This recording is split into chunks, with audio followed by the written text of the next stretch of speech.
Around. Then it spoke. Not in English. Not in anything human. But every phone in town lit up at once. Radios screamed. TVs flickered.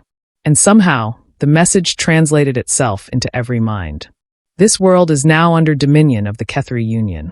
3 seconds later, the screaming started. Within hours, more came. Ships, if you could call them that, descended like falling moons. They hovered silently, casting shadows that swallowed entire towns. Roads buckled. Power grids collapsed. Livestock dropped dead in their pens. The Kethri didn't invade like conquerors. They cataloged. They scanned humans like specimens. They recorded speech patterns, biology, infrastructure. Some were taken, lifted into the ships without resistance, their bodies suspended in beams of pale blue light. To the Kethri, humanity wasn't a threat.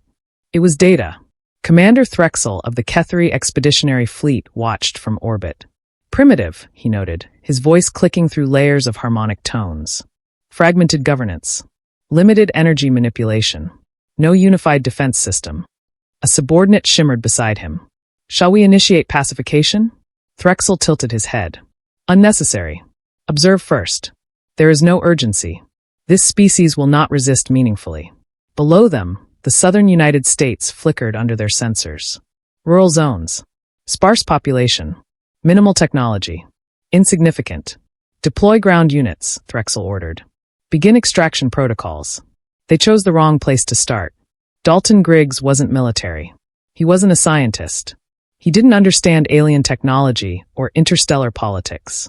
But he understood one thing very clearly. Something had come into his county and started taking people. That made it his problem. By nightfall, the town was half empty. Those who hadn't been taken were hiding. Or arming up. At an old hunting lodge deep in the woods, a group gathered. Dalton stood at the head of the room, a shotgun slung over his shoulder. Around him were farmers, mechanics, veterans, and a few folks who looked like they'd been waiting their whole lives for something like this. Among them, Maggie Boone, former Army sniper, quiet and deadly. Earl Buck Jenkins, hunter, tracker, and local legend. Tyler Griggs, Dalton's younger brother, barely 20, hands shaking but eyes determined. They ain't gods, Dalton said, voice steady. They bleed. I saw it. That got their attention. You shot one? Maggie asked. Dalton nodded. Didn't kill it. But it reacted. Buck leaned forward. So they can be hurt. Everything can be hurt, Dalton replied. You just gotta figure out how. Outside, something moved through the trees. Silent. Watching. Learning. The Kethri ground unit designated observer. 7 studied the gathering from the shadows. Subject cluster exhibiting coordinated behavior. It transmitted. Assess threat level. Came the reply from orbit. Observer 7 paused. It replayed Dalton's words. They bleed. It had never heard prey speak like that. Minimal, it answered. But something in its core processing flickered. Back inside, Dalton loaded his shotgun. They think we're easy pickings, he said. A slow grin spread across Buck's face. Well, Buck muttered, grabbing his rifle. They just stepped into hunting season. The woods went quiet. Too quiet. And then, the first shot rang out. The blast echoed through the trees like thunder. Observer 7 jerked backward as a slug tore through its upper torso. Its metallic skin rippled, struggling to repair itself. Pain. It had no framework for it. Hostile engagement detected.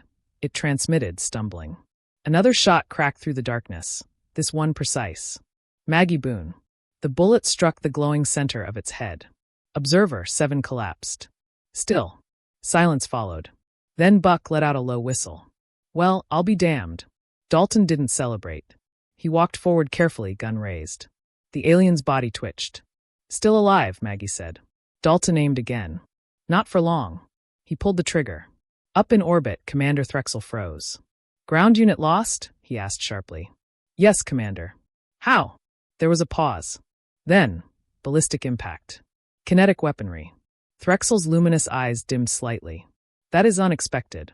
Back in the woods, the hunters circled the body. Tyler stared at it. We actually killed it. No, Maggie corrected. We can kill it. That's different.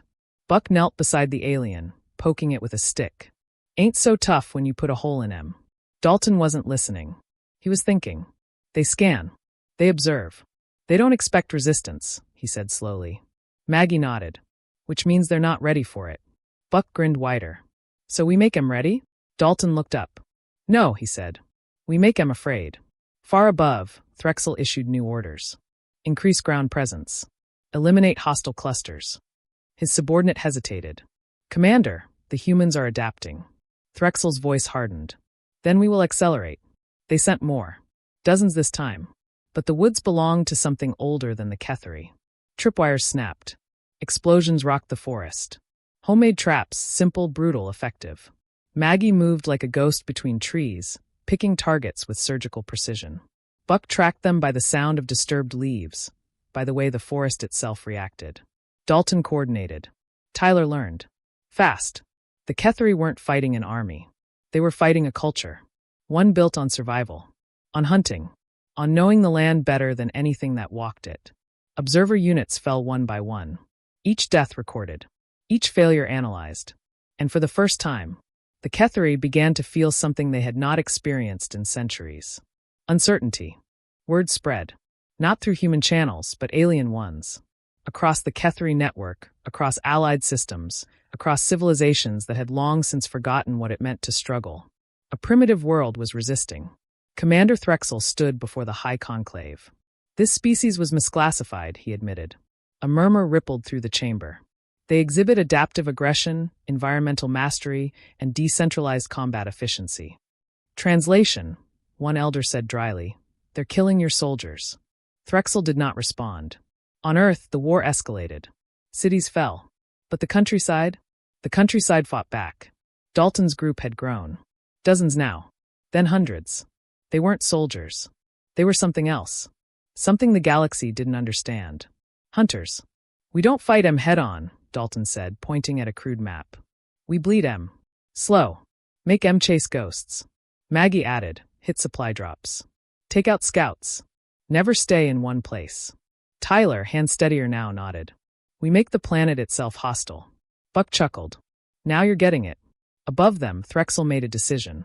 If they fight like predators, he said, then we will treat them as such. Deploy eradication protocols. Fire rained from the sky. Forests burned. Towns vanished. But the humans didn't stop. They adapted. Again. And then. They struck back.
They found a ship.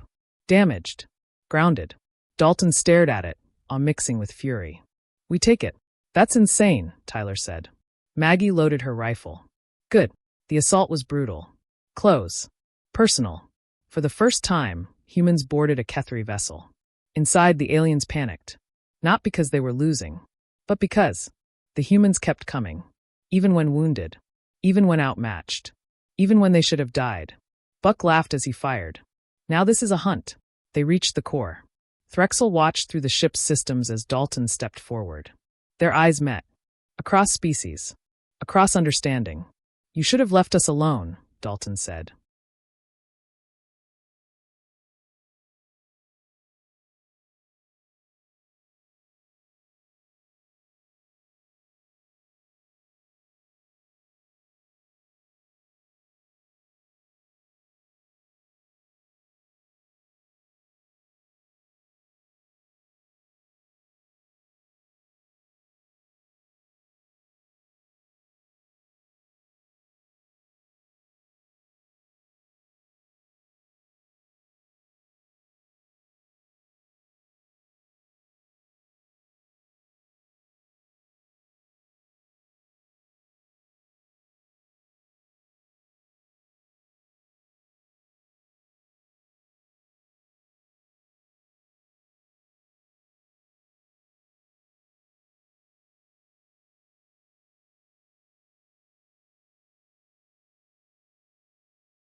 The explosion lit the sky. The first alien ship destroyed by human hands. Across the galaxy. Silence. Commander Threxel gave the order. Withdraw. Earth burned. But it stood. Weeks later, Dalton stood on a ridge, looking out over the scarred land. Tyler joined him. Think they'll come back? He asked. Dalton nodded slowly. Yeah, he said. Next time, they'll come ready. Tyler swallowed.